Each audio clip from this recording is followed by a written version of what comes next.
Hello everyone. If you like what I'm doing here, please consider subscribing, liking, and commenting. It would really help the channel out quite a bit. Thank you very much.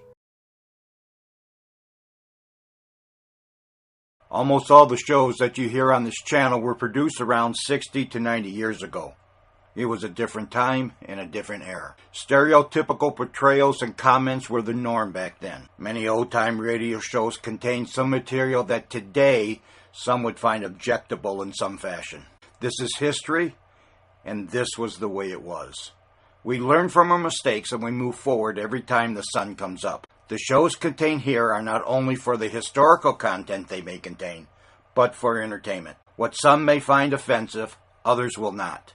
If you find you are easily triggered by stereotypical portrayals or comments, I suggest you immediately stop listening, unsubscribe, and find other avenues of entertainment. Unless the platforms that I have these shows uploaded to mandate they be removed, they will stay. Please enjoy the following show.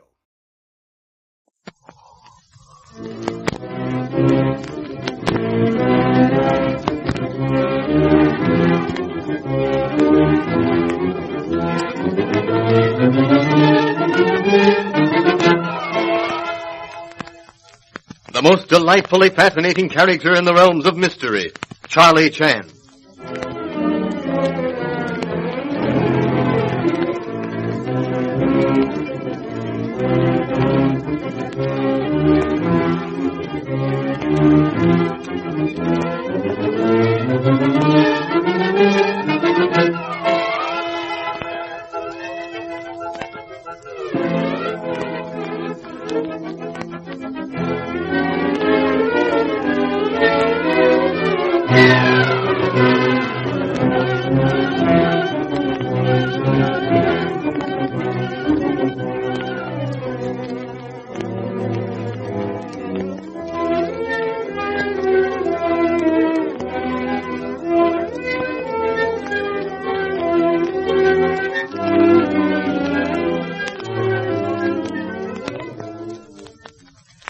Charlie Chan, at Dudley Ward's home, Pineview, is now faced with the problem of who killed Dr. Swan, as well as who killed Landini, Ward's divorced wife. All of the guests, in the eyes of the law, had motive. All had opportunity. But the immediate question to be solved is, who had the key to the unoccupied house where Swan was murdered? It is the morning after the discovery, and Sheriff Don Holt is about to remind Charlie Chan that they must search for the possessor of that key when the Honolulu detective silences him with a wave of the hand. Breakfast first, Sheriff. It is depressing, but nonetheless true fact that murder notwithstanding, we must continue to partake of food. Yes, Mr. Chan, although I catch myself at times thinking how terrible it is that we must go about our daily business with Ellen dead, murdered. But Mr. Chan is right. We couldn't have gone without eating, no matter how badly we felt since that night. I was not thinking of that night, Mr. Ward. I was thinking of last night. Last night? Yes, Mr. Ward. Last night, Dr. Swan was murdered. What? What was that? Swan? Swan murdered? Yes, Mr. Ward. We, Sheriff Holt and I, found Dr. Swan in that unoccupied house adjoining Pine View. Well, then why weren't we told? Why didn't we hear about it? I was awake, Huey. I looked into your room, but you were asleep, and, well, I decided not to waken you. You were awake, Miss Beaton? Yes, Mr. Ward. I was wakened with the banging of one of the doors. I got out of bed. Mr. Romano and Mr. Ryder and, yes, Ah Sing. We were all awake when Inspector Chan and Don, Mr. Holt, the sheriff, came back to Pineview. But great Scott, Chan. What's the meaning of it? Why Swan? Mr. Ward, you made statements some time ago it was, that you had carried hospitality too far. Yes, Inspector. When we made the discovery that the money was missing from Landini's handbag, I felt that I had been entertaining a thief. You were entertaining worse than thief, Mr. Ward. Dr. Swan was blackmailer. Swan? A blackmailer? Surely not. Surely there must be some mistake. Afraid not, Mr. Ward. What do you say, Sheriff? You have been silent. Pretty sure thing, I'm afraid, Mr. Ward. But good heavens, who was Swan blackmailing? Madam Landini. But for what? What could he know about Landini that would... Oh, I think I see. I can believe it all right. Swan tried approaching me. You, Huey? What could Swan want with you? Oh, he dropped it as soon as he found out I had no money. I have purposely avoided talking with you, Mr. Beaton, because of your affection for Madame Landini. I realized fully the terrible strain under which you've been laboring. But now, I think exercise of my tongue is quite in order.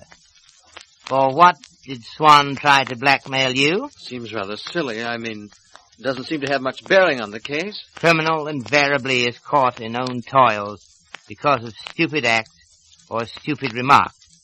Possibly silly thing you have in mind will develop into essential clue we so unsuccessfully seek.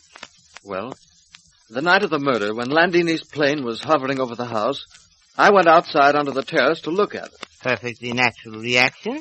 Proceed. Well, Swan was standing there. But I saw Dr. Swan Please, standing... Miss Beaton.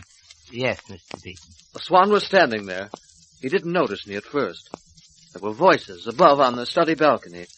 Ellen's voice and the other I don't know, but after the murder was discovered, Swan approached me and said that I must have heard what was said, and that if I didn't tell you, Inspector Chen, then he, Swan, will have to see about it, was the expression he used, I think. And you told Dr. Swan what, Mr. Beaton? I told him he was mistaken, that I'd been standing there only a moment, that I'd heard nothing. He persisted, but I think I convinced him, for he didn't mention it again. But you did hear something? Yes, but of no value. Afraid, Mr. Beaton, we, Sheriff and I, will have to be judges of that. Please? Well, I heard Ellen say, "Oh, it's you, is it? Well, I'm freezing to death. Get me my scarf. It's on the bed in the next room, the green one." Ah, most interesting. You heard Landini ask for her own scarf. It's true. I know it sounds... Do not trouble to explain your thoughts on how it sounds, Mr. Beaton. That is all, just at present. Thank you so much. Mr. Sheriff? Yes, Inspector? Join Miss Beaton and your humble servant in the study in a few minutes, please. Why, yeah. Sure you don't want me along with you now? In a few minutes, please, Sheriff. Finish your breakfast. I note that Miss Beaton is finished. Come, dear young lady, please. Yes, Inspector Chen. Surprising, is it not, how morning hours loosen the tongue? You are aware of significance of two things divulged in course of conversation at breakfast table? Oh, no, Mr. Chen, I can't say that I am. Miss Beaton, I brought you to study because I do not wish to inflict unnecessary pain on Sheriff. Mr. Holt has deep regard for you, which, if encouraged, oh so slightly, will rapidly ripen to tender emotion. Oh, No, please, not interrupt. Now, here we are at study. As I said, but do not stand, please. Sit down. Thank you. What I have to say to you may be painful. Therefore, I wish to do so in privacy of study. You understand meaning of word alibi? Yes, I think so. You realize that persons deliberately putting forth alibi place themselves under renewed suspicion? Yes, I suppose that is true. Alas, yes. Now this morning, your brother Hugh brings out conversation he overheard, which, by the way, is not evidence and would in court be ruled out of evidence as hearsay. Your brother, I say, tries to provide alibi for you on night of murder by saying that he overheard murdered woman ask for her scarf. Please, Mr. Chan, don't blame Hugh for that. But dear young lady, why did he not come forward with such important evidence the night of murder? That was my fault, Mr. Chan.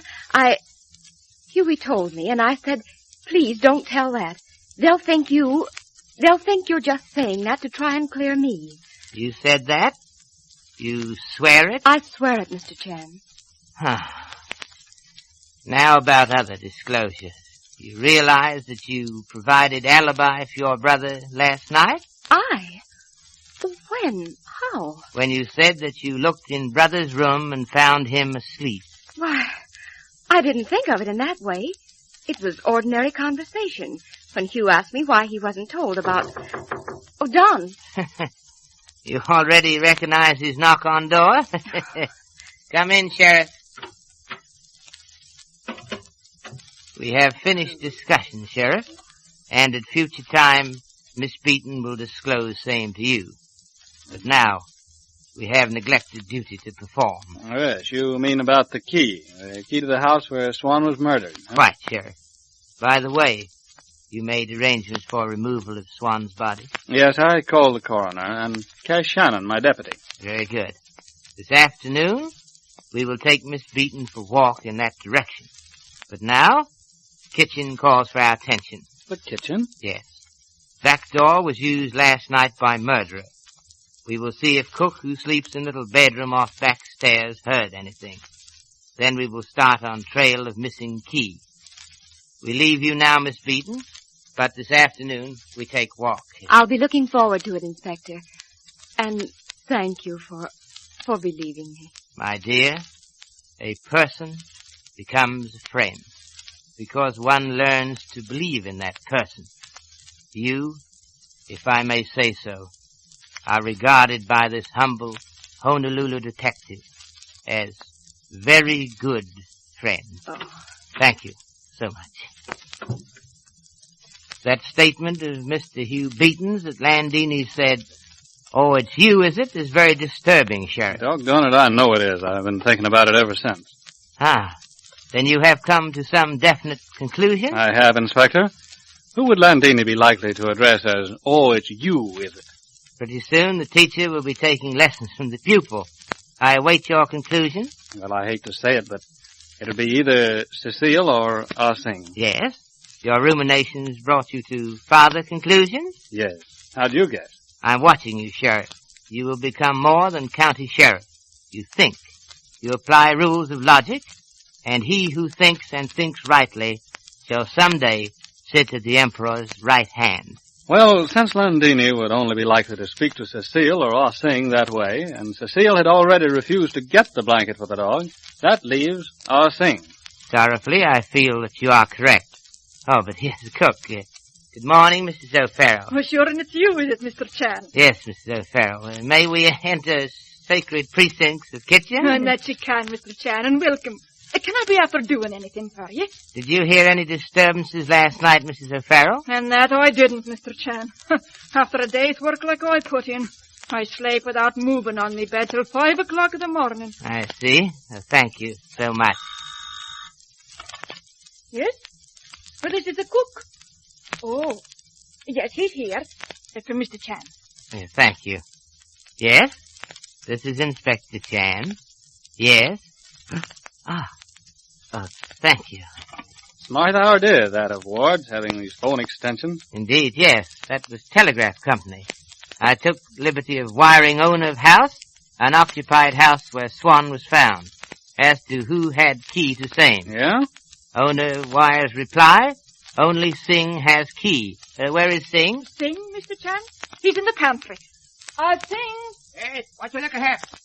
Like to see Singh? Oh, Mr. Chan, huh? Singh, you know where key to unoccupied house is kept? Oh, sure, me know. Show me. Me too busy now. Me fix everything you Show me that key, Singh. Oh, like they keep a collar on. Key he hang on hook here, pantry. Oh, key he no stay stop. Key is gone? Yes, the key all the same he gone. No stay stop. You mean someone has stolen it? What you think, was it? So, again suspicion points to Ah Sing. But to use an old expression, there's more in this than meets the eye. We'll wait to see what Inspector Chan makes of it. After your sponsor has delivered his message, Inspector Chan will be with us again.